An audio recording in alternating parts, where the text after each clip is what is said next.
వేడి వేడి శనగలు, వేడి వేడి శనగలు, వేడి వేడి శనగలు. బుందేలా బజార్లో ఈ శబ్దం వినపడగానే అందరూ హరియా దగ్గరికి టక్కున వచ్చేవారు.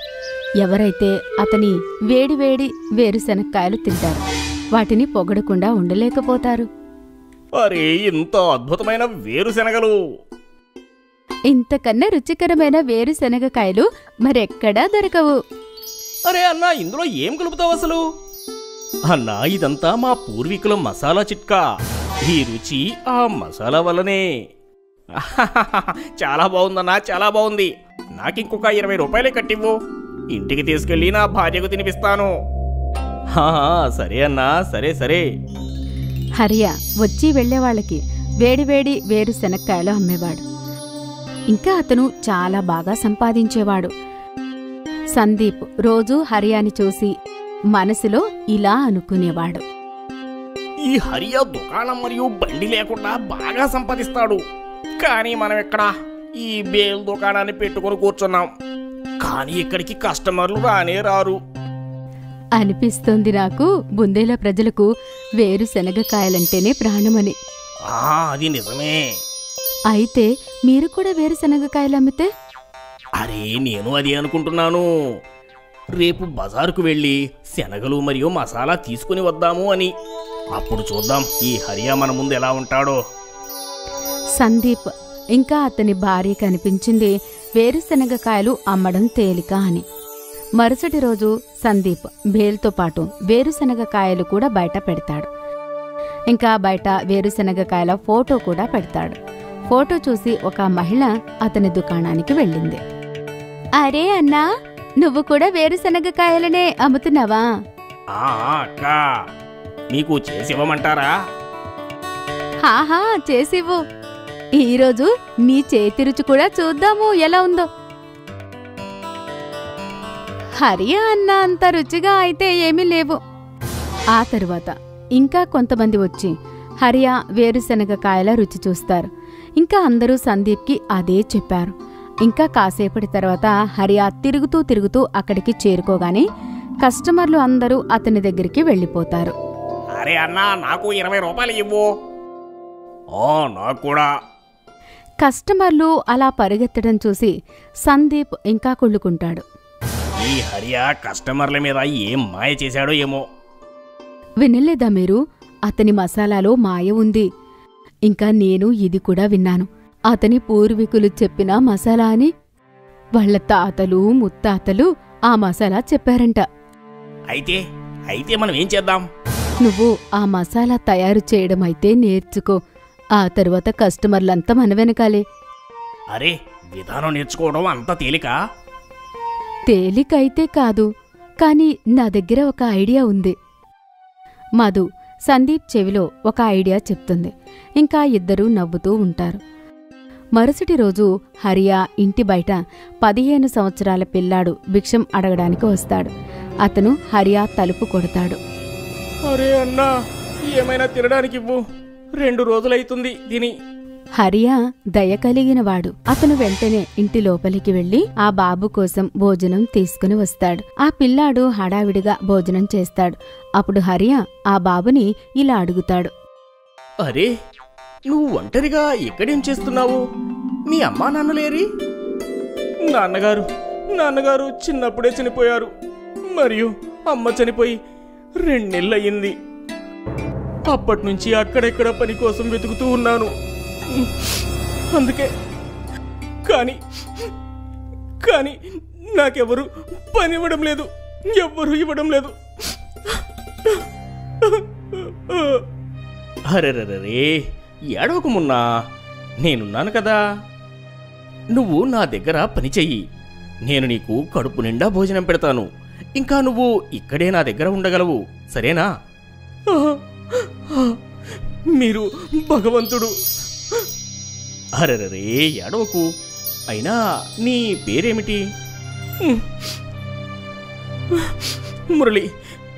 మురళీ శర్మ. సరే, నువ్వు ఇవాల్టి నుంచి నా దగ్గరే ఉండు. నీకు ఏ ఇబ్బంది కలగకుండా నేను చూసుకుంటాను. ధన్యవాదాలన్నా, చాలా ధన్యవాదాలు. హరియా అనాథమురళికి ఆశ్రయమిచ్చాడు. హరియా మురళిని బజార్కి తీసుకుని వెళ్ళేవాడు. ఇంకా ఇంట్లో చిన్న చిన్న పనులు ఇచ్చేవాడు. ఇదిగో 1 కిలో టమాటా తీసుకునిరా, ఇంకా 10 రూపాయలు నువ్వు తీసుకో. ఏమైనా తినాలనిపిస్తే తినేసేయ్, సరేనా? ధన్యవాదాలన్నా. కొన్ని రోజుల్లోనే మురళి హరియాతో బాగా కలిసిపోతాడు. హరియా ఎప్పుడూ అతని మసాలా వంటగది తలుపును మూసేసి తయారు చేసేవాడు. కానీ ఒకరోజు మురళి వంటగది కిటికీ నుంచి మొత్తం చూసేస్తాడు. కొంత సమయం తర్వాత మురళి హరియా దగ్గరికి వెళ్తాడు. నేను వెళ్తున్నాను. అరే కాని ఎక్కడికి? ఓ, అది బజార్లోని మా అక్క కలిసింది. అరే ఎవరు? ఓహ్, మధు అక్క. ఆమెకి బజార్లో ఒక దుకాణం ఉంది. ఓ, నువ్వు సందీప్ బావమరిదివా? మరి నాకు ముందే ఎందుకు చెప్పలేదు? అది ఇవాళ బజార్లో మా అక్క కనిపించింది. తనకి మా అమ్మ చనిపోయింది తెలిసి బాగా ఏడ్చింది. నన్ను ఇంకా తనతో పాటే ఉండమంది. ఇంకా నేను మీకు భారంగా ఉండలేను. నన్ను ఇంత బాగా చూసుకున్నందుకు ధన్యవాదాలు. ఏం పర్వాలేదు, సరేలే. హరియాకి అర్థమైంది ఏదో తేడాగా ఉంది అని. మురళిని మధు పంపించింది హరియా మసాలా రహస్యం తెలుసుకోవడానికి. మురళి ఇంకా మధు ఆ మసాలా తయారు చేస్తారు. ఒక్కసారి తింటే మళ్ళీ మళ్ళీ అడుగుతారు. వేరుశనగాయలు స్పెషల్ మసాలాతో పాటుగా రండి. ఒకటి తయారు చేసి అన్నా, చూస్తాను నీ స్పెషల్ మసాలా ఏంటని. ఇదిగోండి. సందీప్ ఆ వేరుశనగ కాయల్లో ఆ మసాలా కలుపుతాడు. ఇది తీసుకోండి. కారం, ఇంత కారమా? అయ్యో కారం. మధు ఆ మహిళకు నీళ్లు ఇస్తాడు. అరే, ఇది స్పెషల్ మసాలానా లేక కేవలం కారమా? ఇంత కారమా? మీరు మమ్మల్ని చంపాలి అనుకుంటున్నారా ఏంటి?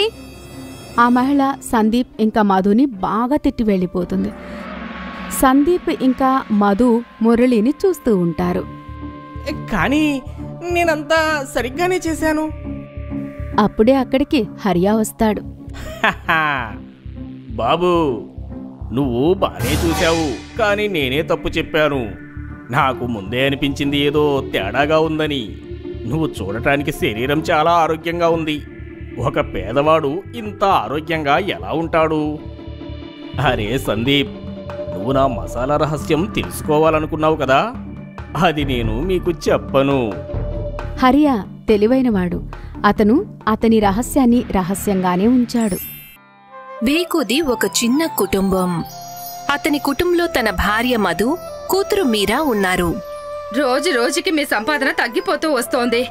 మీరు ఈ చాట్ వ్యాపారాన్ని మానేసి ఏదైనా పని వెతుక్కుంటే బాగుంటుందనిపిస్తుంది. కనీసం మనం కడుపు నిండా అయినా తింటాం కదా. నీకు తెలుసు కదా, నేను ఎన్నో సంవత్సరాల నుండి చాట్ వ్యాపారాన్ని చేస్తున్నానని. ఇప్పుడు ఈ వ్యాపారం నడవడం లేదనే దీన్ని నేను ఎలా మూసేయగలను చెప్పు? నాకు నమ్మకం ఉంది, కొంతకాలానికి అంతా సర్దుకుంటుందిలే. అందరూ నా బండి దగ్గరికి చాట్ తినడానికి వస్తారులే. అవును, ఎప్పుడైతే మీ బండి పక్కనే ఇంకో అతను చాట్ బండిని పెట్టాడో అప్పటి నుండి అందరూ అతని బండి దగ్గరికే వెళ్లడం మొదలు పెడుతున్నారు. నన్నేం చేయమంటావు చెప్పు మధు.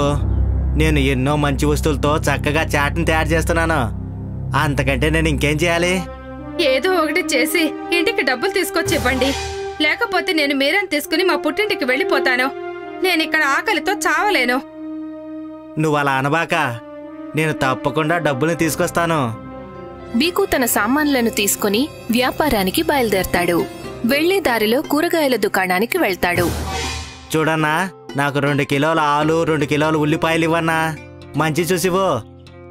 ఏంటన్నా, నీకు చాట్ బండి కదా ఉంది, మరి మంచి మంచి ఆలు ఉల్లిపాయలు ఎందుకు కొంటున్నావు? నీకు కొంచెం పాడైన ఆలు ఉల్లిపాయలు కూడా పనికొస్తాయి కదా, అవైతే నేను నీకు తక్కువ ధరకే ఇచ్చేస్తాను. ఆలోచించుకో. లేదు లేదన్నా, ఈ చాట్ బండి నాకు అన్నం పెడుతుంది. నేను ఇందులో అసలు మోసం చేయలేనన్నా. నువ్వు నాకు మంచి ఆలు ఉల్లిపాయలు ఇవ్వన్నా. అలాగే. అంతలో అక్కడికి రమణ కూడా వస్తాడు. నాకు 3 కిలోల ఉల్లిపాయలు, 3 కిలోల ఆలు ఇవ్వండి. మంచివి ఇవ్వనా? లేదు లేదు, చౌకైనవి ఇవ్వండి. నేనేమైనా తినాలా ఏంటి? అదేంటన్నా, నీ కస్టమర్లకు నువ్వు ఇవే కదా పెట్టాలి. ఇది మంచిది కాదు కదన్నా. అరే ఏది మంచి ఏది చెడు దాని గురించి నువ్వు నాతో చెప్పొద్దా? నా గురించి నేను చూసుకుంటానులే. నీ బండిలో నువ్వు మంచి ఆలు ఉల్లిపాయలతో చాట్ తయారు చేసుకో. ఆ తర్వాత నువ్వే తిను. ఎందుకంటే నీ బండి దగ్గరికి ఎవరూ రావడం లేదు కదా ఇప్పుడు. బీకు వెంటనే చిన్నబుచ్చుకుని అక్కడ్నుంచి వెళ్ళిపోతాడు. బీకు బండి ఎదురుగానే రమణ తన చాట్ బండిని కూడా పెడతాడు. రమణ తన చాట్ బండిని తెరవగానే చాలా మంది కస్టమర్లు వస్తారు. కాని బీకు బండి దగ్గరికి అసలు ఎవ్వరూ రారు. రండి రండి, రుచికరమైన చాట్ తినండి. సమోసా చాట్, ఆలు చాట్, పాపడ్ చాట్, దహీ చాట్. బీకు ఎంతో గట్టిగా అందర్నీ పిలుస్తూ ఉంటాడు. అయినా సరే తన బండి దగ్గరికి అసలు ఒక్కరు కూడా వెళ్లరు. కాని ఎదురుగా ఉన్న రమణ బండి దగ్గర మాత్రం చాలా జనం ఉంటారు. అరే ముందు నాకివ్వండి. లేదు లేదు, ముందు నేనొచ్చాను, నాకివ్వు. అందరికీ ఇస్తాను, గొడవ పడకండి. తనకున్న ఆ పరిస్థితిని చూసుకుని బీకు చాలా బాధపడతాడు. ఎంత ప్రయత్నం చేసిన తర్వాత కూడా ఎవరూ ఇక్కడికి రావడం లేదేంటి? భగవంతుడా, ఇక నువ్వే నాకు దారి చూపించాలి తండ్రి. బీకు చాలా రాత్రి వరకు బండి దగ్గరే ఉంటాడు. కాని ఇవాళ కూడా తనకి వ్యాపారం జరగలేదు. ఎంతో దిగులుగా ఇంటికి వెళ్తాడు. ఇవాళ కూడా వ్యాపారం సాగినట్టుగా లేదు. అవునే, ఇవాళ కూడా అందరూ రమణ బండి దగ్గరికే వెళ్లారు. ఇక మీరు మీ చాట్ బండిని మూసేయడం మంచిది. ఇంట్లో బియ్యం కూడా లేవు తెలుసా మీకు? ఇలాగే జరుగుతూ ఉందంటే తర్వాత మనం ఆకలితో చావాల్సి ఉంటుంది. నువ్వేం కంగారు పడబాకు, ఏదో ఒకటి అవుతుందిలే. ఇదే మాట నువ్వు గత 6 నెలలుగా చెప్తున్నావు. ఇంతవరకు ఏమీ జరగలేదు. ఒకవేళ నువ్వు డబ్బు సంపాదించి తీసుకురాకపోతే నేను మా పుట్టింటికి వెళ్ళిపోతాను, మీరాతో పాటు. కానీ నాకు కొన్ని రోజులు సమయం ఇవ్వు. ఇంట్లో ఒక్క రోజుకి మాత్రమే బియ్యం ఉన్నాయి. నువ్వు రేపటికల్లా డబ్బు తెస్తే పర్వాలేదు, లేదంటే ఒంటరిగానే ఉండు ఈ ఇంట్లో. నేను నా కూతుర్ని ఆకలితో తల్లడిల్లడం చూడలేను. మా నాన్నగారు మమ్మల్ని ఎంతో ప్రేమగా చూసుకుంటారు. సరే. ఒకవైపు బీకు తన వ్యాపారం సరిగ్గా జరగడం లేదని కంగారు పడతాడు. ఇక మరొక వైపు భార్య తన సమస్యలను ఇంకా రెట్టింపు చేస్తుంది. మరుసటి రోజు కూడా బీకు రోజులాగా చాట్కి సిద్ధం చేస్తాడు. ఇంటి నుండి బయలుదేరతాడు. వెళ్లే దారిలో కూరగాయల వ్యాపారి తనని పిలుస్తాడు. ఏంటన్నా, ఇవాళ ఆలు ఉల్లిపాయలు వద్దా? లేదు వద్దన్నా, నేను ఇంకా అలాగే ఉన్నాయి. సరే అయితే. బీకు తన బండి దగ్గరికి వెళ్తాడు. ప్రతిరోజులాగా తన బండిని తెరుస్తాడు. అదే సమయానికి రమణ కూడా తన బండిని తెరుస్తాడు. వెంటనే రమణ బండి దగ్గరికి జనాలు వస్తారు. రుచికరమైన చాట్ అండి, ఆలు చాట్, దహీ చాట్, సమోసా చాట్, పాపడి చాట్, రండి రండి. తను ఎంత అర్చినా దానివల్ల ప్రయోజనం ఉండదు. కస్టమర్లు ఎవరూ కూడా తన బండి దగ్గరికి రారు. తను బాధపడతాడు. కళ్ళల్లో నుండి కన్నీళ్లు వస్తాయి. భగవంతుడా, నువ్వు నన్ను ఇలా ఎందుకు చేస్తున్నావు తండ్రి? ఇవాళ నేను ఇంటికి డబ్బులు తీసుకెళ్లేదంటే కనీసం తినడానికి కూడా తిండి పెట్టదు మా ఆవిడ. పైగా మధు మీరాని పుట్టింటికి తీసుకెళ్లిపోతుందట. నేనేం చేయాలో అర్థం కావడం లేదు. అదే సమయంలో బీకు దుకాణం దగ్గరికి ఒక ముసలావిడ వస్తుంది. ఏమైంది బాబూ, నువ్వెందుకు ఏడుస్తున్నావు? నన్ను ఏమని చెప్పంటారు పెద్దమ్మ, నా పరిస్థితి అలా ఉంది. అంతా మంచి చేసిన తర్వాత కూడా ఏమీ జరగడం లేదు పెద్దమ్మా. నేను మంచి సరుకులు కొని తీసుకొస్తున్నాను, అయినా అందరూ ఆ రమణ బండి దగ్గరికి వెళ్ళి చాటుకుంటున్నారమ్మా. నా కుటుంబం ఆకలితో చనిపోయే పరిస్థితి వచ్చింది. నువ్వు బాధపడకు బాబూ. ఇదిగో, ఇది మాయా మసాలా. దీనిని నువ్వు నీ చాట్లో కలిపిన వెంటనే కస్టమర్లు నీ బండి దగ్గరకు వచ్చేస్తారు. నీ సమస్యలన్నీ క్షణాల్లో దూరం అయిపోతాయి బాబూ. ఎప్పుడైతే బీకు ఆ ముసలావిడ దగ్గర నుండి ఆ మాయా మసాలాను తీసుకుంటాడో ఆ క్షణమే ఆవిడ మాయమైపోతుంది. అరే, ఈవిడ ఏమయ్యారు? పెద్దమ్మా, పెద్దమ్మో. బీకు ఆ ముసలావిడ కోసం వెతుకుతాడు. కాని ఆవిడ మాయమైపోయింది. ఆవిడెవరసలు? ఉన్నట్టుండి ఎక్కడికి వెళ్ళిపోయింది ఆవిడ? మసాలా నిజంగానే మాయా మసాలానా? బీకు మసాలా డబ్బాను తెరిచి చిటికెడు చాట్ మసాలాని తన ఆలూలో కలుపుతాడు. తను అలా చేసిన వెంటనే జనమంతా కూడా తన బండి దగ్గరికి వచ్చేస్తారు. నాకు ఒక దహీ చాట్. నాకొక ఆలు చాట్. నాకు పాపిడి చాట్ కావాలి. ఇప్పుడే ఇస్తానన్నా. బీకు కస్టమర్లందరికీ చాట్ తయారు చేసి ఇస్తాడు. కస్టమర్లు పెరుగుతూనే ఉంటారు. తను ఒకరికి చాట్ ఇచ్చేసరికి మరొకరు వస్తారు. ఇవాళ మొదటిసారి బీకు చాలా డబ్బు సంపాదిస్తాడు. కొన్ని గంటల్లోనే తన చాట్ మొత్తం ఖాళీ అవుతుంది. కానీ అక్కడ రమణ బండి దగ్గర ఒక్క కస్టమర్ కూడా ఉండరు. రమణ ఎంతో కోపంగా బీకు వైపు చూస్తుంటాడు. బీకు బండిని మూసేసి ఇంటికి బయలుదేరి వెళ్తాడు. ఇదిగో ఇల్లాలా, ఈ వాళ్ళ సంపాదన చూడు. ఏంటి ఇంత డబ్బా? ఇదిగోనమ్మా మీరా, నీకోసం చాక్లెట్లు తీసుకొచ్చాను. అమ్మ చూడు, నాన్న నా కోసం చాక్లెట్ తెచ్చారు. నా ప్రియమైన నాన్న. ఎంత ఎక్కువ డబ్బు ఎక్కడి నుండి వచ్చింది? వ్యాపారం చేసి తీసుకొచ్చాను. బీకు మధుకి మాయా చాట్ మసాలా గురించి చెప్తాడు. భలే, ఇదైతే చాలా మంచి విషయం. ఇక మనకి మంచి రోజులు వచ్చేసాయే. ఇంకెప్పుడు నేను ఒట్టి చేతులతో తిరిగి రానులే. కానీ ఒకవేళ మాయా మసాలా ఖాళీ అయిపోయిందంటే? దానికి కూడా నా దగ్గర ఒక ఉపాయం ఉందిలే. బీకు ఒక మసాలా సంచిని తెస్తాడు. తను ఆ మాయా మసాలాని సంచిలో ఉన్న మసాలాలు కలుపుతాడు. మొత్తం మసాలా అంతా మెరవడం మొదలు పెడుతుంది. ఓరి నాయనో! ఇప్పుడు ఈ మసాలా మొత్తం మాయా మసాలా అయిపోయింది. ఇదే విధంగా మనం మాయా మసాలాని కాపాడుకోవచ్చు. ప్రతిరోజు ఇంత ఎక్కువ డబ్బుని సంపాదించచ్చు కూడా. మరుసటి రోజు నుండి బీకు ఎంతో సంతోషంగా బండిని తెరుస్తాడు. ఎందుకంటే బండి తెరవగానే కస్టమర్లు గుంపులుగా వస్తారు. బీకు చాలా సంతోషంగా ఉంటాడు. కొన్ని రోజుల తర్వాత రమణ తన బండిని అక్కడ్నుంచి తీసేస్తాడు. ఇప్పుడు ఆ ఏరియాలో బీకు బండి మాత్రమే ఉంటుంది. అక్కడ ఎప్పుడూ కూడా కస్టమర్లు గుంపులుగా ఉంటారు. ఇదంతా కూడా మాయా చాట్ మసాలా చేసిన మాయా.